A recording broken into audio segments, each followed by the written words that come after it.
자, 투수들은 나오는 족족 홈런을 쳐맞고 타자들은 나오는 족족 땅볼과 삼진으로 물러나면서 주말 챔피를 가득 메운 관중들 앞에서 시즌 최악의 경기를 했습니다. 에라 이놈들아.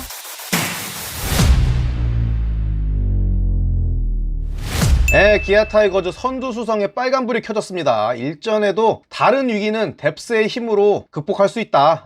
시즌은 장기 레이스고 잘 버티기만 하면 충분히 우리가 우승할 수 있는 전력이다 라고 수차례 강조해왔습니다. 단 크로우의 이탈은 극복하기 힘들어 보인다 라는 말씀을 드렸는데, 그만큼 선발투수, 그것도 강력한 구위를 앞세워 타자들과 힘대 힘으로 붙을 수 있는 파워피처의 이탈은 현재 기아의 전력, 그리고 투수 수급 상황이 좋지 않은 현재 미국 투수 시장을 봤을 때 그 공백을 메우는 게 불가능해 보였다. 그래서였어요. 그러나 황동아라는 3년차 투수의 발굴과 성장으로 그 공백을 최소화하는 데 성공하는 듯 했죠. 그런데 오늘 우리 이의리가 토미존 수술과 팔꿈치 뼈 조각 제거 수술을 결정하면서 다시 선발진의 규절이 생겼습니다. 토미존 서저리가 뭐냐? 손상된 인대를 신체 다른 곳에 건강한 인대를 이용해 교체 이식하는 수술입니다. 토미존이라는 저 메이저리그 투수가 받으면서 유명해졌고, 2012년 고인이 대신 이 수술 방법을 고안한 프랭크 조브 박사라는 분이 계세요. 이분이 이 수술로 미국 야구 명예의 전당에도 헌액되셨습니다. 진짜 프로야구 선수들, 특히 투수들의 선수 생활을 늘리는데 혁혁한 공을 세우신 분이다.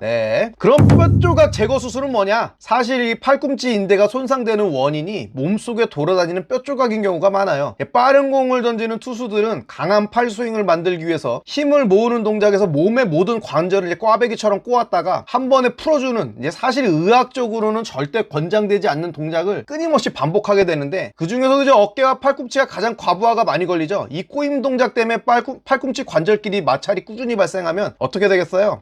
마모가 되면서 여기 사진에 보이는 것처럼 미세한 뼈 조각들이 생기겠죠. 얘들이 이제 몸속에서 돌아다니다가 인대에 붙으면 인대염증, 근육에 붙으면 근육염증을 일으키는 겁니다. 염증이 뭐 생긴다고 바로바로 통증이 오는 건 아닌데, 이제 통증을 느낄 정도가 된다. 이제 보통 이제 투수들은 이제 운명의 시간이 왔구나, 이렇게 느끼고 재활 혹은 이제 수술을 결정하게 돼요. 단순하게 많은 공을 던져서 인대 수명이 다 돼갖고 토미존 수술을 받는 경우도 있지만, 대부분의 경우 저 이제 뼈 조각이 일으키는 염증이 만성화가 돼갖고 인대 문제가 생긴다고 합니다. 특히 이제 메이저리그에서 시작된 구속혁명, 150km를 넘어서 막 160, 170km를 막 던지는 이런 빠른 공을 던지는 투수들이 많아지면서 상당히 이른 나이에 팔꿈치와 어깨에 칼을 대는 투수들이 대폭 늘어나고 있다. 이의리는 이 두 개 수술을 모두 받을 예정이고, 재활에 이제 못해도 1년 정도 시간이 걸리기 때문에 이제 다음 시즌에는 이제 보기 힘들 확률이 높아요. 토미존 수술 자체는 한 2시간 정도밖에 안 걸리는 간단한 수술인데, 다른 부위의 인대를 팔꿈치에 이제 이식 교체하는 만큼 이전과 같은 동작을 구현하기 위해서는 1년 정도의 피눈물 나는 재활이 필요하다.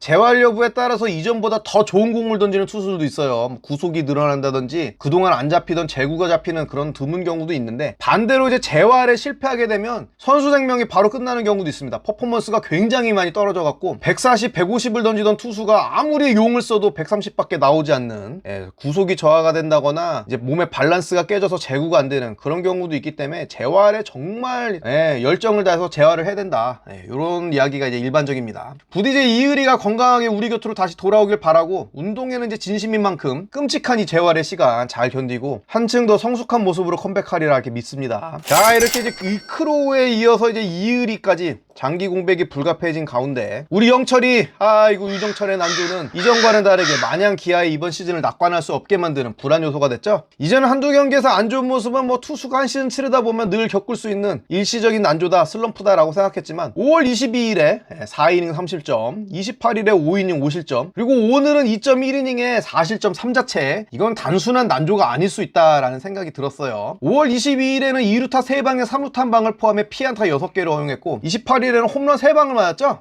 오늘도 홈런 1개랑 2루타 2개를 내주는 등 윤영철 같은 기교파 투수, 특히 커터와 슬라이더를 주무기로 하는 선수가 줘서는 안 되는 이 장타를 무더기로 허용하고 있다는 점, 그리고 볼넷으로 많은 출루를 허용하고 있다는 점은 남은 시즌 윤영철의 투구를 낙관할 수만은 없는 그런 이유가 충분합니다. 저는 여전히 영철이를 믿어요. 윤영철이 좋은 가능성을 갖고 있는 기아 마운드의 한 축을 맡을 제목이라는 데는 이견이 없지만, 지금 뭔가 피칭 디자인이나 밸런스를 수정하지 않고 무작정 마운드 마운드에 올리는 거는 좀 위험하지 않은가 이런 생각이 오늘 들었습니다. 물론 지금 상황에서 윤영철을 2군으로 보내는 것도 뭐 코칭 스태프 입장에서는 쉬운 결정은 아니죠. 이의리가 말소된 상황에서 뭐 새로운 선발 자원이 어느 하늘에서 갑자기 뚝 떨어지는 것도 아니고 결국 대안은 이제 선발 경험이 있는 임기영 카드를 만지작 할 수밖에 없는 상황인데 2017년을 제외하면 임기영 역시 선발로서 성적이 썩 좋지는 않습니다. 그래서 이것도 정답이다 라고 낙관하기는 어려운 상황이고요. 하나 확실한 거는 뭔가 변화와 발전 없이 계속 그냥 좋아질 거야 요런 막연한 기대만으로 윤영철을 선발 마운드에 올리는 거는 팀에게나 선수에게나 매우 위험하고 부적절한 선택일 수 있다. 네, 문제가 있다면 다소 시간이 걸리더라도 그 원인을 파악하고 해결책을 만들어 갖고 정면 돌파하는 것이 언제나 가장 쉽고 빠른 길이라는 걸 우리도 알고 선수도 알고 구단도 알고 있죠. 지금까지 성적으로도 윤영철의 포텐셜은 충분히 확인된 만큼 그 재능을 어떻게 극대화할지 구단과 선수가 함께 지혜를 모을 때입니다. 기아 프론트의 지금부터 결단과 선택이 이번 시즌의 운명을 가를 것 같다. 네, 이런 생각이고 무엇보다 이제 알드레드에 대한 빠른 견적이 필요하고 만약 이 선수에 대한 그 기량이 만족스럽지 않다 그러면 빠른 변화가 필요한 때입니다. 사실상 선발진의 지금 상수는 내일과 양윤종 이 둘밖에 남아있지 않은 상황이고요. 황동아가 기대 이상의 선전 중이지만 역시 경험이 일천한 풀타임 첫 시즌 언제 난조를 겪고 강판돼도 이상할 것이 없습니다. 선발 싸움이 되지 않으면 이제 오늘 같은 경기가 다시 나오지 말라는 법이 없죠. 네. 방망이는 늘 그렇듯 믿을 수 없다. 지난 4월 4일 쿠에바스 상대로 6이닝 동안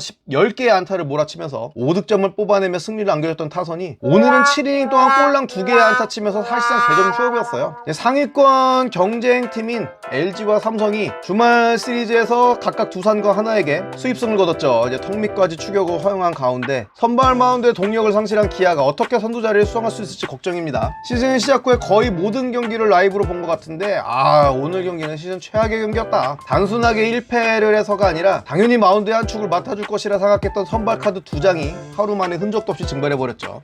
시즌 한복판에 들어온 지금 이 공백을 어떻게 대처할 수 있을지 뚜렷한 답이 보이지 않아서 더욱 답답합니다. 다음 주 첫 선을 보일 알드레드의 퍼포먼스에 많은 것이 달려있고 지금 우리 눈에 보이진 않지만 이런 위기의 순간을 위해 남모를 발톱을 숨기고 있는 식상한 표현이지만 난세의 영웅이 또 등장할 수 있을지 지켜볼 일입니다. 오늘 준비한 소식 여기까지입니다. 감사합니다. 놀고 싶다 였습니다.